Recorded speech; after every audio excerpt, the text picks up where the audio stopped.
Yeah, I know. I think I'm better with a concussion. I think I improved. All right then. So what's up, YouTube? Welcome to the Blue Collar Boardroom. Today we're taking the old school, new school. That's right. We've got a blue collar American dream story. My man Mike's from New York City. New York City. Long Island. How'd you get in the roofing business, man? I was in a high-rise construction business as a carpenter, union carpenter. On weekends, we were, called them weekend warriors. We're out doing home improvement stuff on the weekends, and got a knock on the door. Hey, could you do my buddy's roof down the block? Can you do my cousin's roof? And we went from being a home improvement company into doing roofs only. Roofs only. That's a hell of a name. Hey, you got to put the microphone pretty close to you so it stays really nice and even. Man, when you were growing up, now my generation, they kind of look down on blue collars or roofers. What was it like when you were growing up? Oh, for sure. When I was in high school, if you didn't go to college, you were looked down upon. Mm-hmm. So I was the wild child in school, always in trouble, the class clown, comedian, but always had a head for business. From when I was a little kid, I ran a paper route, and I used to pay the kids in the neighborhood to deliver the papers, and I'd go around and collect the money. Nice. Is that when you knew you were an entrepreneur? It started back then, that's for sure. A lot of contractors, they're good roofing salesmen or they're good roofers, and then they get into business, and just because you're good at roofing or roofing sales doesn't make you a good business owner. No, that's for sure. I learned the hard way. In the roofing business in New York, it's not like Florida. So in New York, you're going strong from March till December. That winter's a bitch. Oh yeah. So first couple of years, the money we made all summer we'd be spending all winter, and sometimes we'd end up into a deficit, and it'd take you to August to get your money back. So we worked up some bills by living high on the hog there for a while, but got to learn to manage the money. That's a fact. All right. So what's your blue collar American dream? This time around? Yeah. I've had a few times around the circle. So this time around, came to Florida, supposedly retiring or slowing down. And then during COVID, my wife Sandra and I were trying to figure out, okay, what are we doing next? And it just came to me, go back to roofs only, and my wife was all on board. And we started in my garage over in Englewood. And summertime came, it was a little too hot in there, opened an office. Soon after that, I spoke to Aggie. Oh, wow. Speaking with Aggie on shout Facebook. Out. Yeah, shout out to Aggie. So speaking to Aggie on Facebook and talking about back in the roofing game, and started talking about metal. And she said, Michael, we're going to have this conference. This guy Lee Haight's having a conference, Blue Collar Dream Conference. You got to come to the conference. Well, I came to the conference, sat with Aggie, and there was a guy there, Ricky Southers, won a belt. He went from $3 million to $8 million in a year's time. And we were sitting right behind him, and in between breaks, I started talking to Ricky. And again, at that conference, there was great speakers there. We saw Ed Milet was there. It's amazing. That was 2 years ago, right? Yeah, it was 2 years ago. But you took the information, you partnered. I think you might have picked up my book or something, or no? Yeah, yep. We picked up your book at the conference, and then I started picking Ricky's brain and following what Ricky was doing, and so I started Facebook marketing. Then I started making videos. That's the old school going new school, baby. Yeah, we had. Well, listen, back in the How day, was it making your first videos? I still suck at it, but it still works. It's something that's got to be done. Back when I had my last company, we would have a full page yellow page ad, $60,000 for a yellow page ad for the year, and that was our advertising back then. You see, most roofers don't understand that. They don't understand that they have to pay to play. Yeah, well, you can't make money without spending it. Hey, at least you know that. That's a fact. So, why do you like spending the money on Facebook? Facebook gives us a good return. It gives us a good presence. Hell, again, I'm 60 years old. You call me old school. That's a fact. I go to the supermarket and I have people calling me out in the supermarket. Hey, I saw you. Hey, you got Facebook. More hair than me, bro.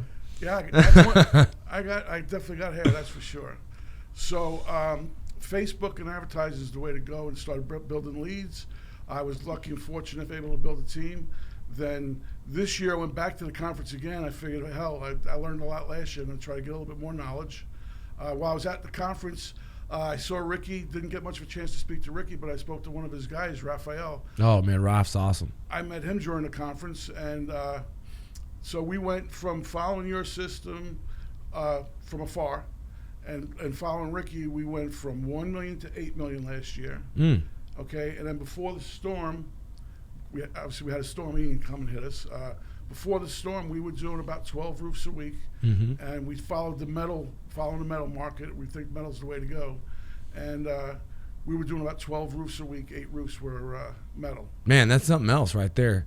And sky's like the limit because we got a ton of opportunity. You're in Inglewood. Tell me, Hurricane Ian, what are you thinking? Well, Hurricane Ian was a different kind of storm with these insurance companies. Insurance companies are really messing with people down here. So even before the storm, the insurance companies came out, as you know, saying 15 years and you got to get a new roof. So we're going around putting people in metal. Metal, they get 30 or 40 years. So it's the only roof. Why is metal the only roof they should use in Florida? Speaking of that. About a dozen reasons. First off, the insurance company's going to let you have 25 to 40 years, depending on the product you're using, 180 mile-an-hour wind rating. And if you do the math, by the time you got to pay for your second shingle roof, you paid more for your shingle roof than you would have ended up paying for a metal roof. And why do you like the name Roofs Only? Kind of says it all, doesn't it? Yeah, it's something about keeping it simple, right? Yeah, keeping it simple for sure. So what's the best metal roof? It depends on your taste, but the Cadillac is either stone coated or standing seam. Oh, beautiful. And then you have your blue collar roof, which is a 5V metal roof, which again still gives you the 180 mile-an-hour wind rating. Yeah, it's just the working class model. That's fact. Most affordable. Yeah. I mean, heck, my roof before the new roof was a blue collar roof. It was a 5V crimp, and it had scrapes, but I mean, it made it through the wind damage. I mean, it's good. Been through 2 storms. So whenever people do ad that says metal roof the same price as shingle, is that real? If you prorate it over 30 years, it's real. Yeah. Okay, but out of pocket, initially shingle roof's going to be a little less expensive, but right. over the long haul, it's a lot cheaper. So if you bought a 15-year roof today and you spent $15,000 on that roof, if there's no inflation in 15 years, bam, you just paid $30,000 for a 30-year roof. There you go. So if you could put you in a 5V metal roof for $20,000, you're already saving money. See, I say all's fair in love and war and getting your foot in the door. That's where you're not lying to the customer. As long as you can logically make it make sense and you can build know, like, and trust while you do that, who cares if you say something crazy like metal roof's the same price as shingles? And I know a company, the company Aggie used to work for, they used to charge $1,000 a square on shingles just so they could say that. Well, you know what? All's fair in love and war, that's for sure. All right. So tell me about, the breaking point where, you're like, now's the time for me to get help, because you're fixing to join our elite program where, we help you with your marketing, help you with your recruiting. We just finished with our first coaching call. What made you decide you were ready to jump all in? Can we go back for a second? Yeah, go ahead. Okay. So I decided to jump on because we've hit some snags in the water with our Facebook marketing.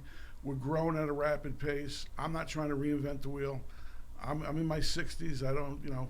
I ain't got a long time to be able to figure it out. So I decided not to reinvent the wheel. I've seen the success stories. I've seen Ricky's success.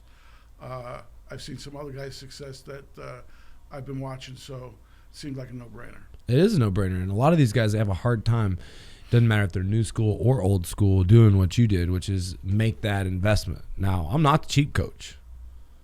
No, but see, I believe me, I investigated my options, and I looked at a lot of the marketers who are fairly successful. And if you're paying for Facebook and you're paying for Google separately and you're paying for your website separately, you're paying not that much less than your program, and you're not getting the coaching that we're getting here. That's it. So it's the coaching that's coming along with the tutelage on the advertisers, which there's something that you don't even understand yet because it's not real, and that is I'm going to add an 8-figure business to your business that you're not doing. Solar. Okay. Because if you're doing insurance and retail, but I teach people how to do solar insurance retail. Remember when I told you about this, the 30% and how it made so much sense? Basically, just so that I can explain to the people watching, solar insurance retail in Florida, it's the best door-to-door sell. It's probably the best commission-based sales job. It's the best high-ticket home improvement approach. It's because it's the easiest sell in America to get the insurance company to pay for the roof. It doesn't matter how old the roof is. You know, recently in Cape Coral, I went across a 4-year-old roof that was brand new from Irma, but it was smoked. It was destroyed, and they'd only been piecemeal repaired. And when you walk up to that guy and you show him the obvious damage, and thing is like they don't want to get ripped off by their insurance company, so that's easy. You know that. And then, of course, the problem is the insurance companies delay. They underpay. We can't get our money. It's been a problem. Some insurance companies gone out of business, right? Ton of them. So why us be the bank? And like you said, no payment, no interest, 24 months. You give the customer the opportunity to get moved to the front of the line without having to wait on their insurance. A lot of them choose to just, you say 30% of them choose to just go that route? Out of pocket, right away. And so we've also moved towards that direction. But like I said, that's about 30% of our homes.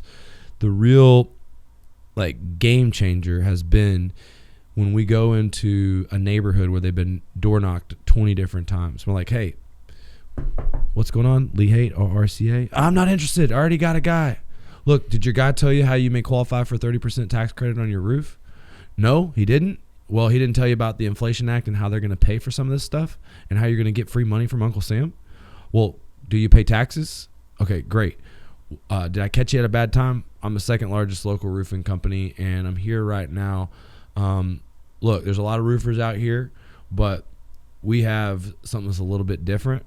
If you just come out here and take a look, that just gets your foot in the door. And obviously, if you can save 30% on the roof that they have to get done anyways, like if it's a $20,000 roof on average or $30,000 roof, their energy bill, like for instance, the house that I went to in Cape Coral, they were interested in solar. They'd already been pitched before, but the wife was spooked. Her energy bill was $300 a month. Wow. And so they were getting a new roof anyways. Their insurance company had screwed them. And guess what damaged their roof? Solar panels, the water ones. They were flapping and blapping all over. And so 3 different sides had scrapes just destroyed and the insurance only paid for one little bit.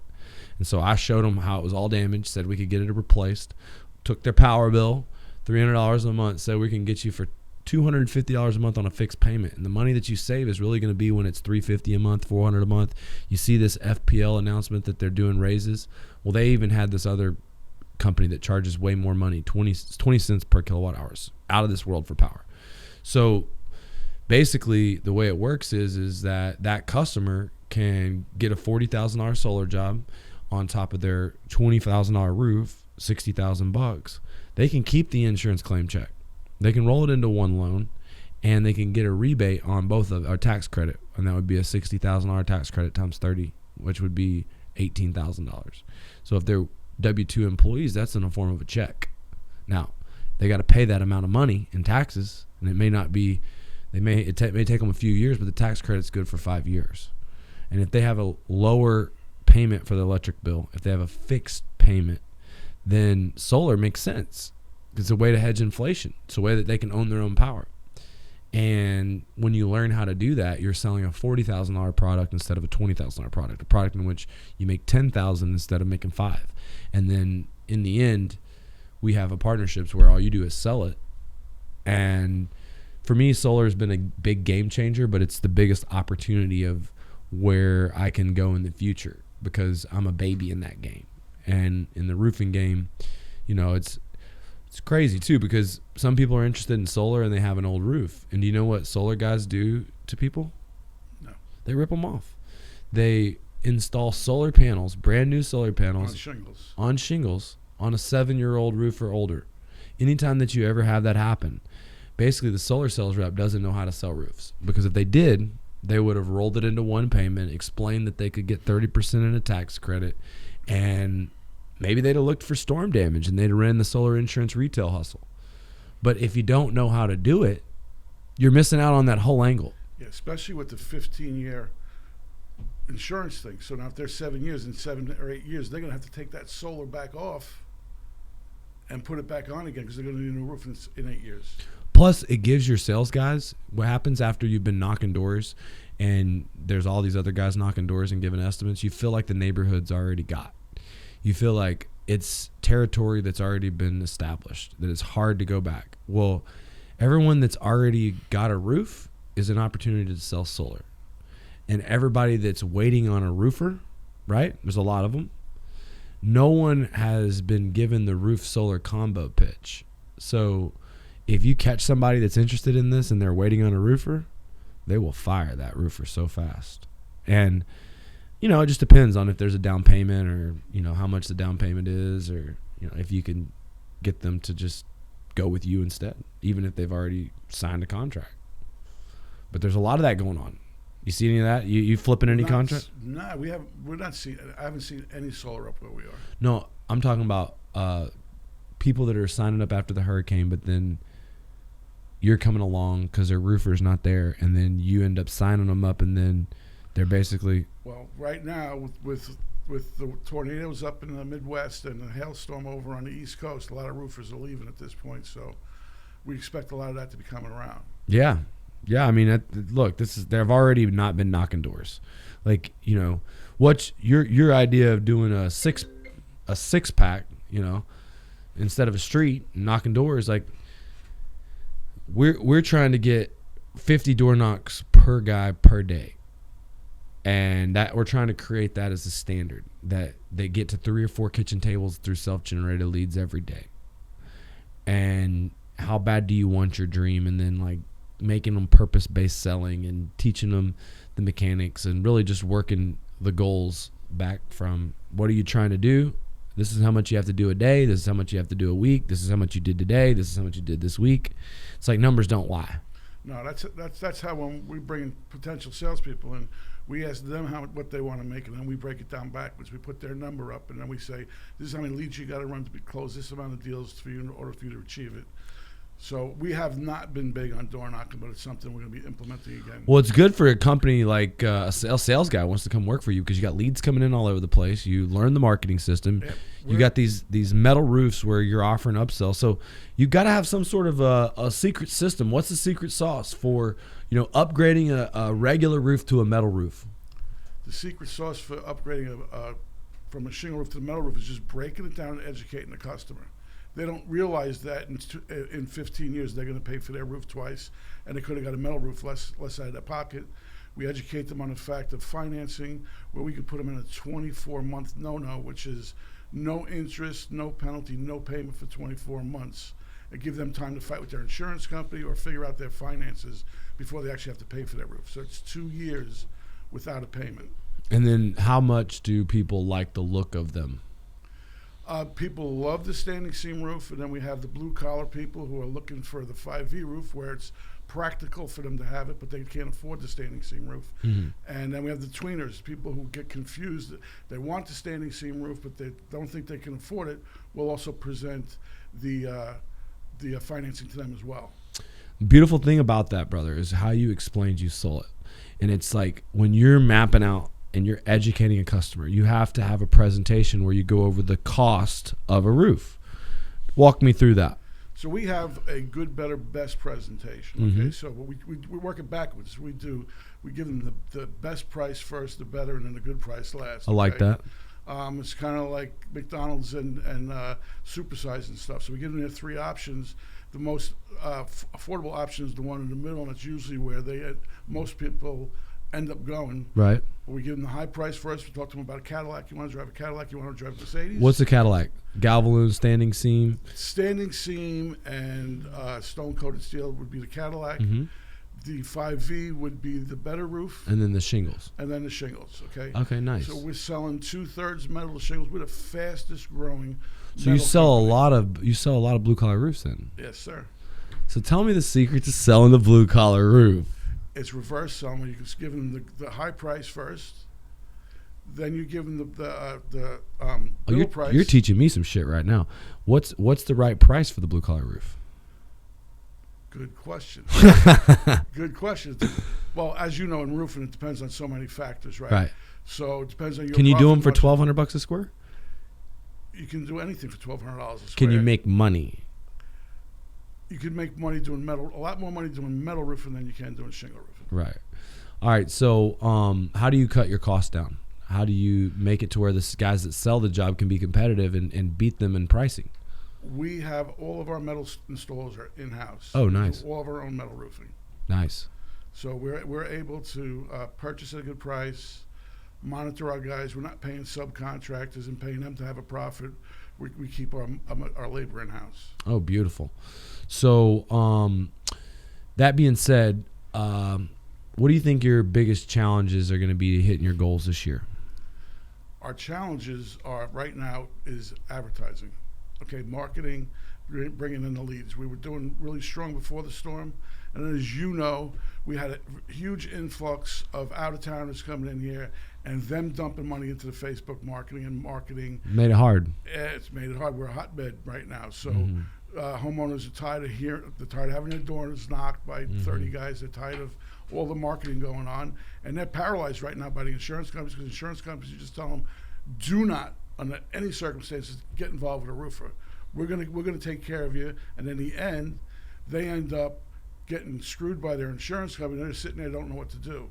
So we're looking to be able to get that opportunity to get back in the door after the insurance company tells them no, which is about what's happening right now, and to be able to get back in. So marketing right now and door knocking is going to get us back in that door and be able to turn them around and to let them know what their options are as far as financing, retail, and or letting us go after the insurance company for them. You bring up a really big subject without even having to talk about it. I'm bringing it up.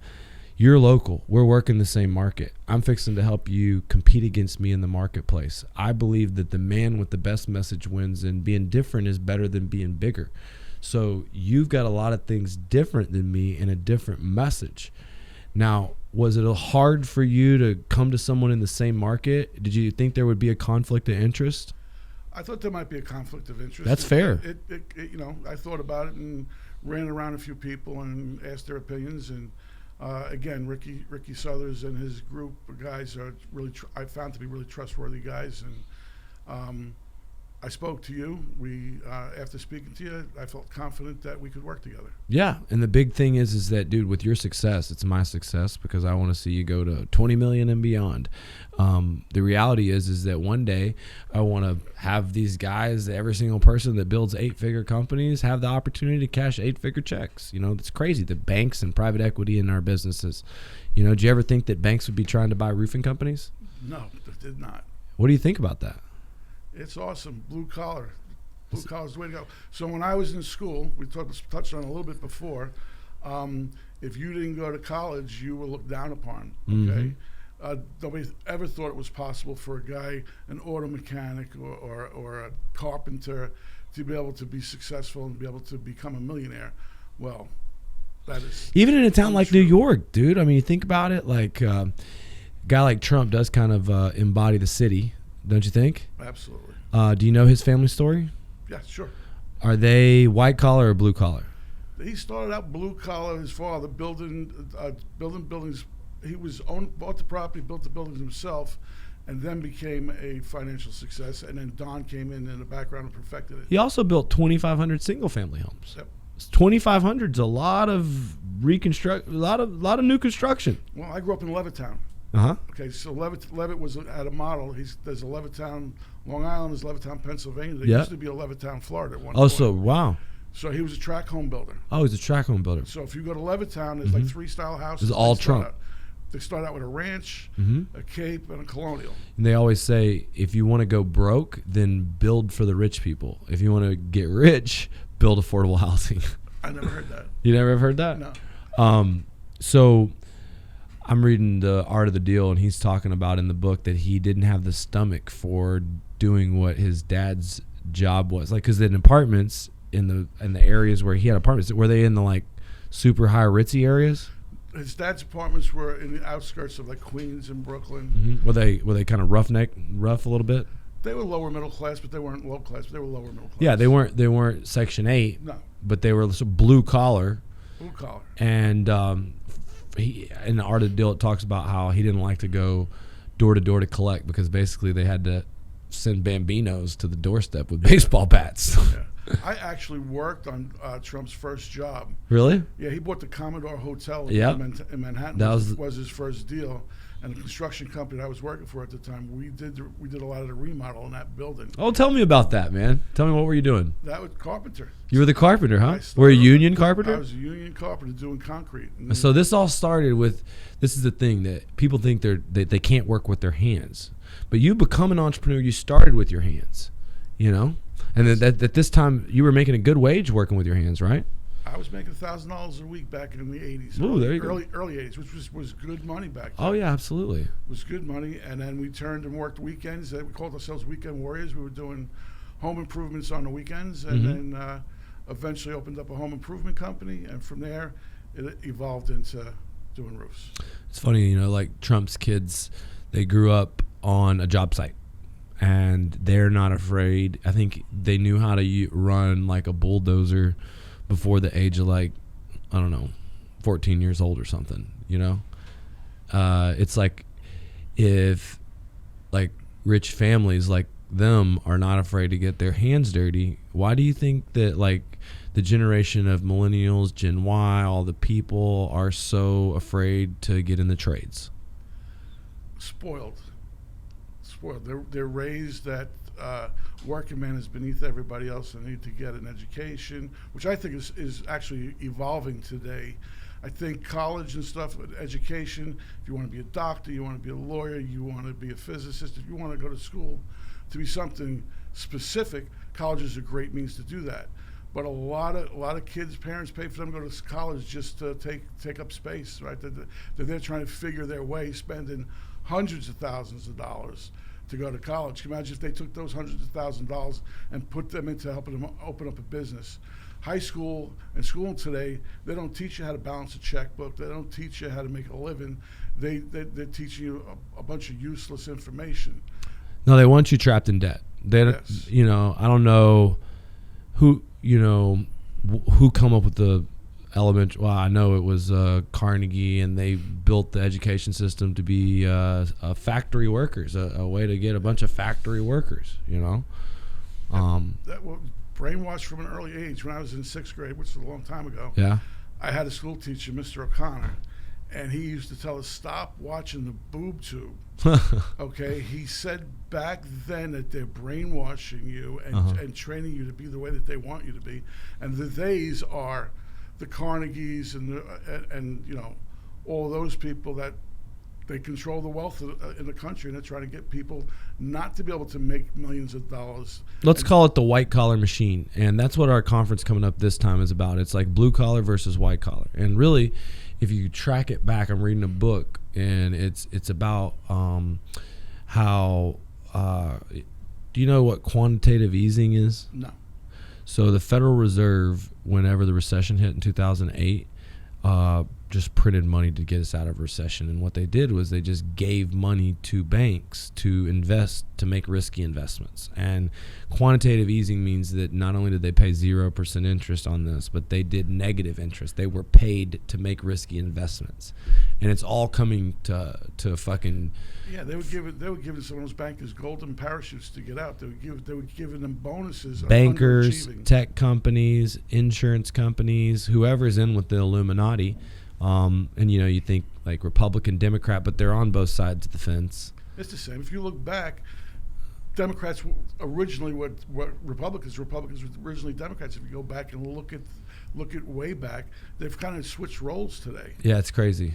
But they're all, like you said, both sides they're all the same. And here in Florida, for instance, like I loved Ron DeSantis for him being a proponent for freedom. I was a mask hole. If you told me to wear a mask, I gave you 2 middle fingers. But beyond that, you know, Ron was not really a high net worth individual. He went to Harvard.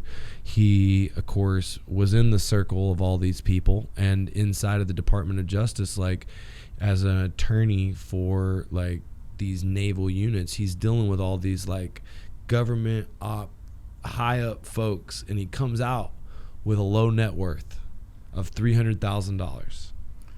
What do you think about a guy like that? Well, that's the Washington story, though, right? Is it not? Yes, it is. But is he not giving us everything we need to hear? Does he not seem like a better, more palatable version of president than Trump? He seems like, I'll be honest with you, the personality, I like that. Oh, absolutely. So, how long has he been in, and how long has he been seeing the negative side of, or the money scheme that most of these politicians have? Well, he's been seeing it a long time in here in Florida. Let me tell you about how it works in Florida. You know. Do you think that the insurance thing we got here is somewhat communist going on? What the fuck is this, huh? Yeah. We got a communist. I don't know if you know, but communism exists in Florida in the form of property insurance. When there's a state-backed insurance company that gets funded with reinsurance, where they're the only people in the future that you'll be able to buy insurance from. They raised premiums, doubled them. I just heard they raised the rates to 15%. They doubled premiums, and these individual insurance companies, there's a lot of these executives that were taking huge bonuses and took huge payouts. They got a lot of reinsurance. They're failing, but their CEOs, they made millions. And the reality is they're just all bailed out by this state-backed insurance. And over the last 3 years, there's been $500 million pumped into Florida, and $500 million to change the laws. The laws were written here to protect the consumer. We had the 25% raw. We had matching. We had the ability to sue the insurance company, hold them accountable for bad faith. We had the ability where if the insurance company lost in court, that all the lawyer fees would be covered. And systematically, insurance companies went on the news. Who do they say is to blame for this? I have no idea. You don't watch the news? Yeah. Well, they say fucking roofers going door to door soliciting. Yeah, absolutely. They made a law that Ron DeSantis signed a law into no door-to-door roofing law. You talk to a door-to-door roofer, and that's one way you can, you vote with where your pocketbook is. And so I became a little bit closer look at Ronnie D after this point. And so you start looking under the hood a little bit here, and he's grown his net worth exponentially over COVID and became a multimillionaire. And a lot of it comes from these insurance companies and supporting his future movement. And the reality is they pumped $500 million. And so they passed laws now that got rid of bad faith penalties. They passed laws now where lawyers' fees can't be covered. They passed this law that was deemed unconstitutional that Ron DeSantis signed into place. And it was that, of course, you couldn't say the word insurance claim in an advertisement. But of course, we live in Florida, where every roof over 9 years old, about 95% of them. What's wrong with roofs over 9 years old in Florida? They've been in the sun a long time. And they've been probably through some storms. Oh yeah, for sure. So there's probably some form of damage, right? 100%. Reality is a lot of these roofs, the insurance companies know they owe for, and instead of being responsible and paying for them, they just drop people. They change the laws to where, if you have a 15-year-old roof, you drop. Anyways, I think that kickbacks between insurance companies and people that are like Jimmy Petronas, the chief financial of the state of Florida, Ron DeSantis, I think this money goes right in their pocket. And it goes straight from the consumers to the insurance companies to a state-backed communist fucking insurance company. Then every election cycle straight to your favorite Florida politician's pockets.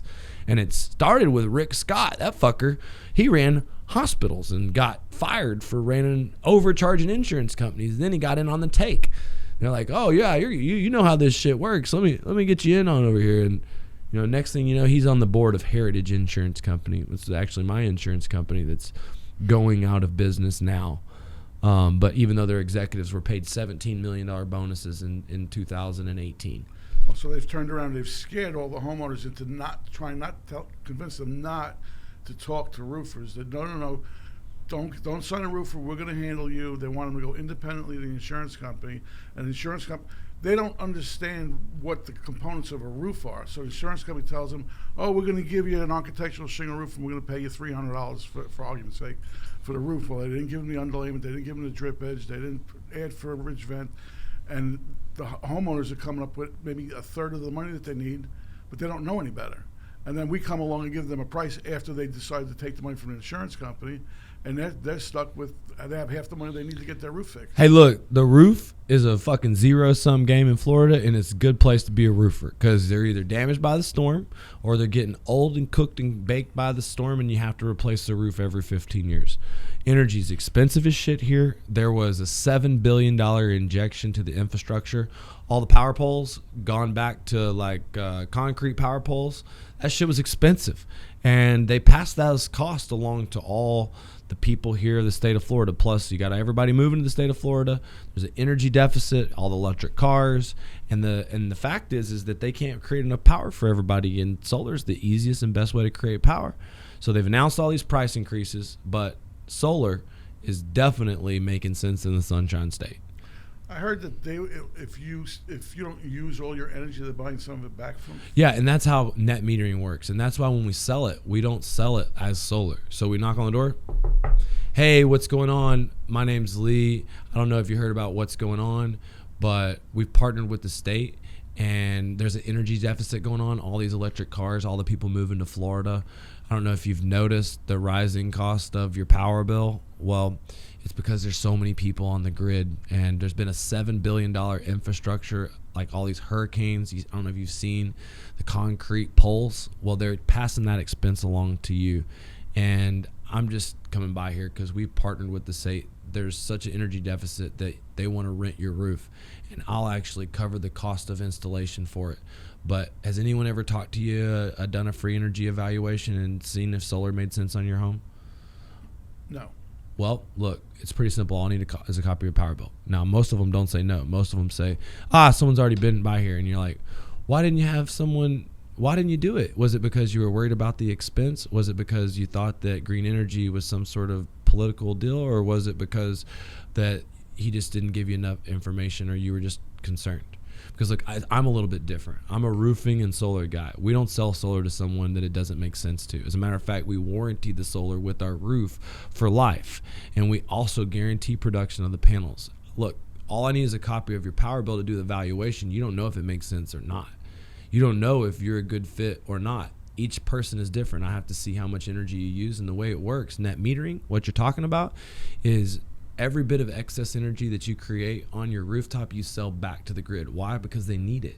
And at night, whenever you're not creating power, you're going to pull from the grid the power. And basically, you're going to offset the amount of usage that you have with your power. And eventually, once you have your panels paid for, you can get actually zero energy cost. You want to own your own power. But the biggest thing to hedge inflation is we're going to do a bill swap.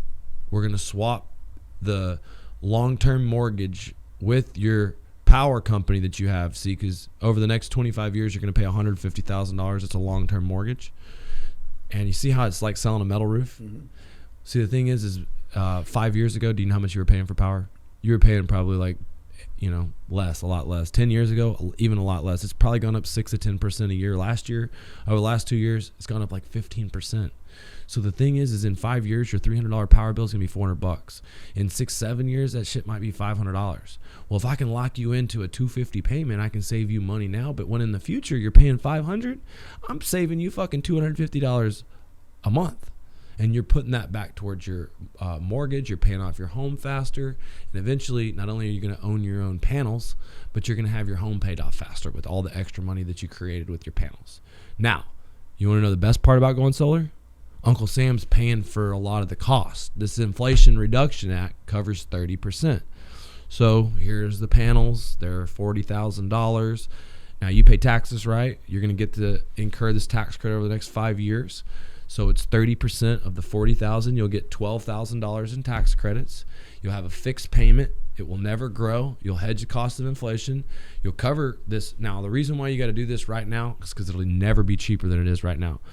Interest rates are going up. They keep going up. Look, last week, this is how much they were. A month ago, this was how much it was. Every time the interest rates goes up, it costs a little bit different. The panels, the cost of production is going up just with inflation. And the most important thing is, like with solar, once more than 10 to 15% of people go off the grid, they shut it down. Because what's happening is they're going to need to buy the excess power.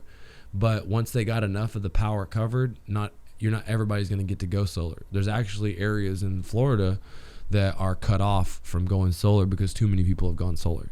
And so you want to get in while you can and be grandfathered in and get paid for the excess power that you create right now while you can. And this is the best and cheapest it'll ever be. And so go ahead and give me the okay. It's $250 a month. I know you're saving $50 a month now. You'll be saving $250 a month in a few years. And you can collect that tax credit over a 5-year period if you don't pay all the taxes this year. So that's the solar pitch. So now, if they're buying a roof at the same time, they're getting 30% off of the rebate on the roof as well? Yes. And this fucking crazy thing is if they throw windows and air conditioning in there too, you can get it all on everything. It's fucking crazy. And people don't understand it. And think about if you're going to do home efficiency and you have an old AC and you have old windows, you might as well bundle it up. Now, we focus mostly on roofing and solar because a lot of the roof and solars that we do take up the full capacity of the loan. What about new construction? New construction is something that I've always wanted to get into. I do new construction for commercial. No, I meant just low margin. The solar. Oh, solar is great for new construction. Can they buy it the same? Can they get the same tax credit for if they're putting solar on a brand new home?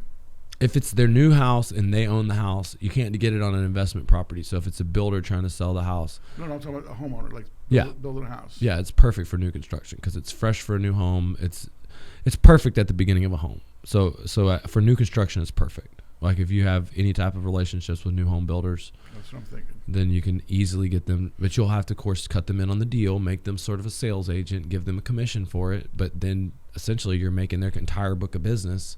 The strongest referral lead could be from a builder or from a realtor for solar. Like, hey, we've really found that solar makes sense and it adds value to your property and saves you a shitload of money. I think you need to talk to our guy, Mike.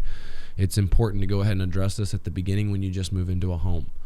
And I'm trying to get more realtors to refer me solar deals, but they close at the highest percentage out of all the different referrals. But a builder would be the same. Are you rehashing the leads that you sold already? Yeah, that's really where the gold mine is, and that's where your gold mine is. And so the challenge is you got to get guys trained in selling solar, but I already have guys trained in selling solar. So what we can do is we can just sell your people, and we can just be salesmen for you, and then you're making the owner's cut, and I'll show you how that works. It's math. It's called a red line, and essentially I know about the red line. Yeah, but what we'll do with the red line model is guarantee that you're making a set amount on every job.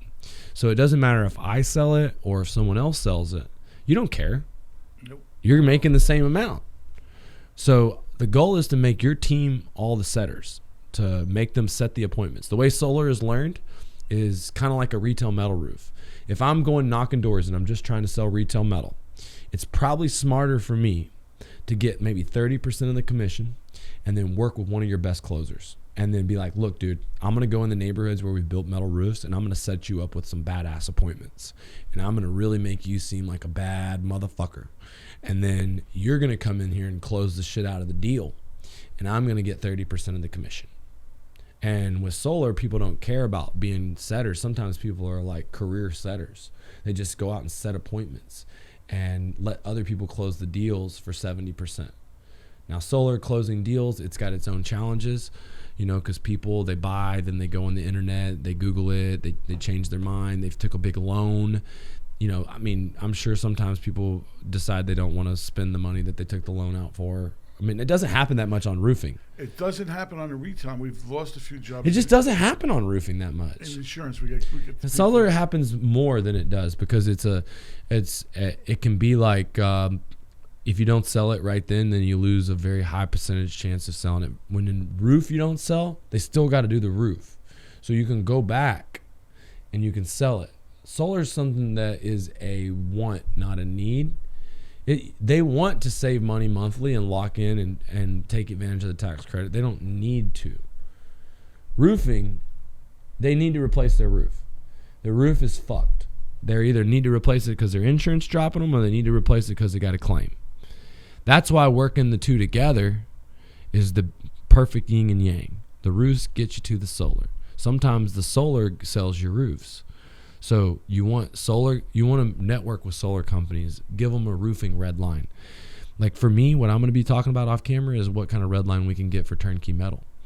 And then I'll just sell your shit white labeled. And I was sitting there listening, and we need more in-house metal crews over at our RCA. So shit, my salesman might watch this podcast and be like, I want this guy to do my standing seam.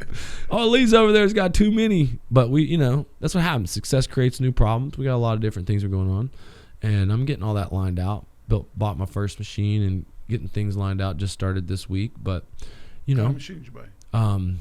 That's for the finer details of the people in the production office. But Gotcha. Anyways, the main thing is like at first you got to surround yourself with the people who have what you want. And one thing about this roofing mastermind is I learned from everybody that comes into it. Like, you have a whole history of like everything you bring to the table, bring a different perspective. I'm honored to have you in the community, and I think people watching this, they should know, like, dude, you can't be afraid to cut the check. You're fixing to cut a big check. Cut it already. Oh, you cut it already? Cut it this morning. $60,000. I'm not the cheap guy, but here's the thing. It comes with a 25 job guarantee. That means I'm going to make sure, whether it's through the Facebook ads or the recruits, but really I'm thinking strategically Facebook and solar jobs specifically. We will sell 25 jobs guaranteed. Now, I will be completely disappointed if that's all we get. I will puke if that's all we get. We have a badass new storm. You've had massive results without me. You've been coachable. You've gotten results without coaching. Wait till you fucking put the freaking gasoline on the fire like what you got here.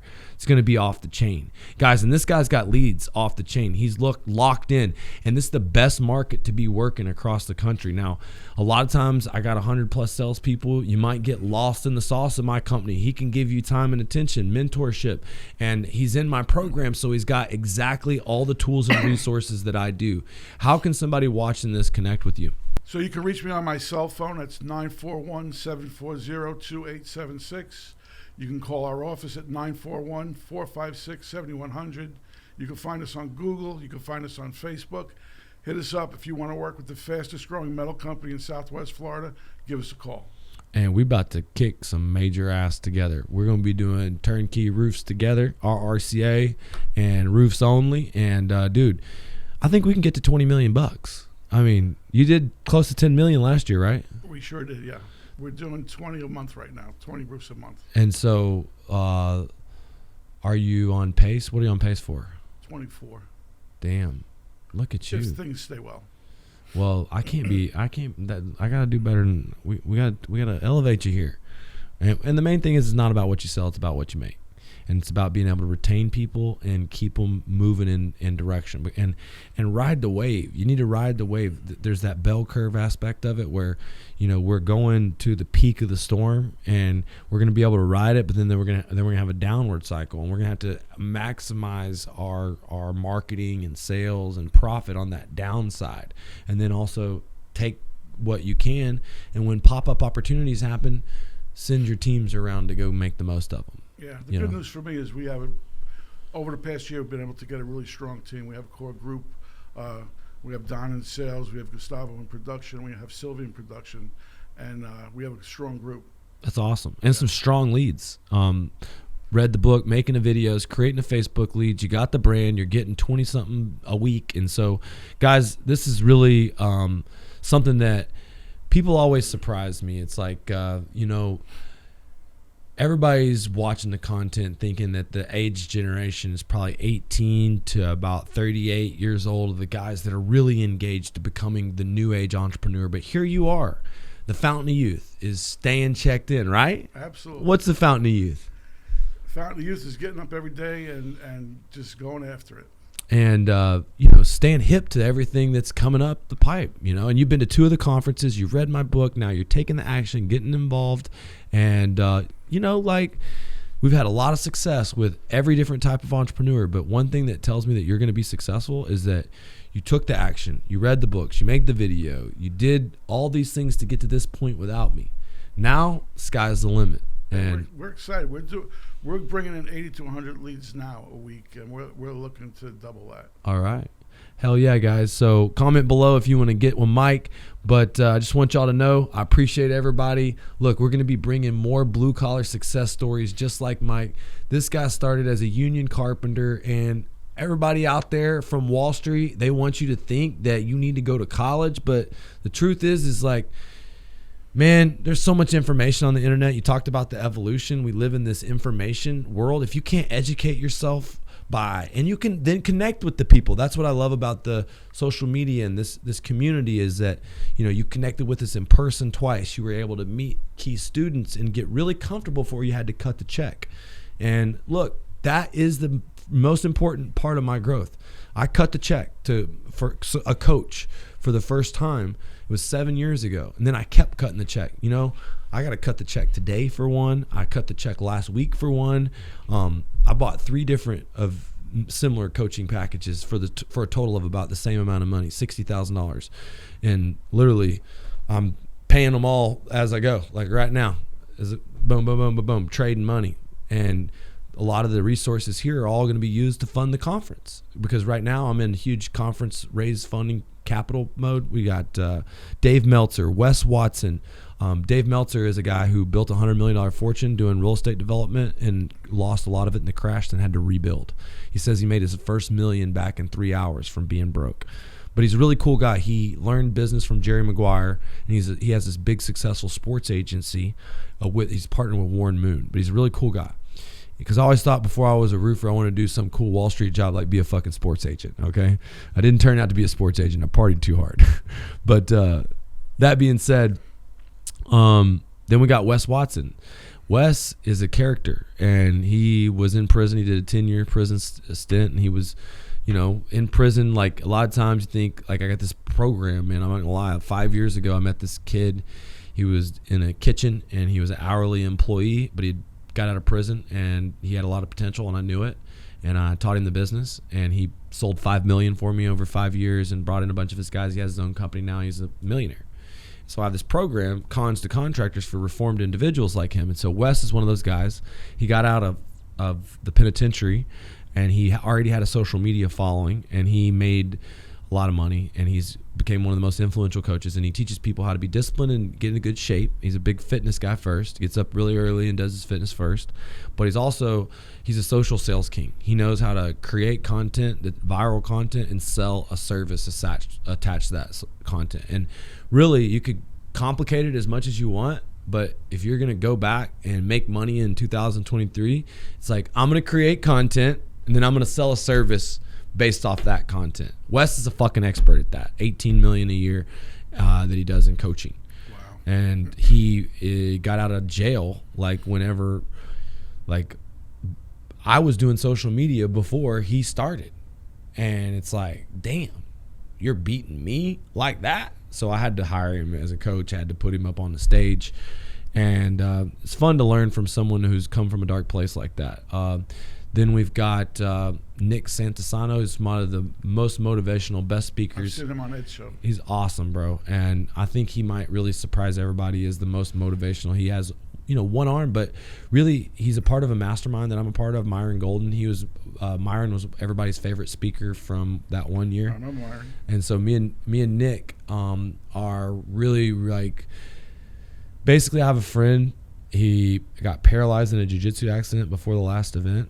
And he's a very great motivational guy. He's the most motivational guy I know. And so I hired Nick because Ben's going to speak, and I wanted Ben to have a coach. And basically, Nick, after I booked him to be a speaker, invited my Ben. He was a world champion jiu-jitsu athlete, and then now he's paralyzed, and he has been for a year. So basically, but he's stayed positive, and he's done a lot of growth, and he does a lot of inside sales and growth and business development for me. But basically, Nick invited Ben to a conference and basically just opened Ben's eyes, and he got him 2 speaking gigs, which is really cool. They're at elementary schools, but Ben's going to practice as being a public speaker, and it's just like a whole new life for him. It's really cool. He taught me jiu-jitsu, but that's why I brought Nick into the mix. And then we got Brad Lee's one of, I'm trying to get more salespeople involved, regular entrepreneurs. He's a hilarious guy. Brad's good, yeah. And in Fort Myers, his audience has really grown. And so the idea is to bring in everybody, because there's a recession here, dude. You need money to buy real estate. The opportunity, it's in selling jobs, not doing it. In high ticket home service, it doesn't matter if you're white collar or blue collar. It's about flipping your collar. And so I'm hoping to get regular people, entrepreneurs, investors, guys that are looking to get into real estate through roofing, guys that are looking to invest into roofing companies. We've got like 5 different hedge funds and private equity groups coming to find roofing companies to invest in and argue over who's going to give me the most money. But I don't know what I'm going to do. All I know is that like this community that we've built has got a big event coming up. And what do you remember when homeboy came over and busted a beer bottle on my head? No, I don't. You missed that part? So last year, Best Damn Roofer. Oh yes, Best Damn Roofer, yes. He came out, busted a beer. I forgot to tell Jocko, and he like freaked out. He thought we were under attack, but it was a sugar beer bottle, wasn't? And then we went and did the cage fights. Well, this time around, we're gonna have cage fights. We're gonna have a $25,000 fight for your American dream jiu-jitsu fucking competition, and the winner's gonna get a $25,000 check. And so, if you're watching this, you want to be a part of that, you might want to comment below. There's different brackets, different categories, but we got some of the legends in the sport that we're going to be putting together. Gilbert Burns from the UFC. He's actually going to be running, along with my Muay Thai coach, Cosmo Alexandra, a voluntary Muay Thai and Jiu-Jitsu seminar that will be just an opportunity for people to get loose. Like this morning, my dad, he's 60-something. He was at the gym. After 2 rounds hitting the bag, he was like, man, this is harder than I thought. I'm like, man, good cardio, it'll reduce the chances of death 5 times. So it's a 5 times death decelerator to have good cardio. Really did not know that. So, you know, that being said, I'm pumped about the conference being in the Storm environment, that it's in Fort Myers, that it's at the Luminary, that regular people are going to be there. Our backyard. And so if you're watching this, you want to go, event tickets right now, we got early bird special, $297. You need to go ahead and drop it. I'll drop the comments below, bluecollarconference.com. Hey, like and subscribe and watch the next episode because we're going to keep them coming hot here in the Blue Collar Boardroom.